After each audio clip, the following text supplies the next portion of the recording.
നമ്മുടെ ജീവനെ സുരക്ഷിതമാക്കുവാൻ ആഗ്രഹിക്കുകയും വെമ്പൽ കൊള്ളുകയും അധ്വാനിക്കുകയും ചെയ്യുന്നവരാണ്.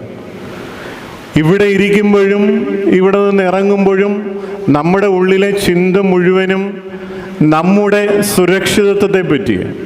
അത് റോഡിലിറങ്ങുമ്പോഴുള്ള അപകടത്തെ പറ്റിയുള്ള സുരക്ഷിതത്വം മാത്രമല്ല, ജീവിതത്തിൽ നാളെ എങ്ങനെ എന്നുള്ള ചിന്തകളെയാണ് നമ്മളെ കൂടുതലും ഭരിക്കുന്നത്. ചിലർക്ക് അത് കഴിഞ്ഞിട്ടുണ്ടാവും. വാർദ്ധക്യത്തിലെത്തുമ്പോൾ എന്ത് ചെയ്യും, എങ്ങനെ നമ്മുടെ ജീവിതം സുരക്ഷിതമാക്കാം. ചിലർ വിചാരിക്കുന്നത് അതിനും അപ്പുറം അടുത്ത തലമുറ, നമ്മുടെ മക്കൾ എങ്ങനെ സുരക്ഷിതരാകാം. ചിലർക്ക് അതിനും അപ്പുറമാണ്.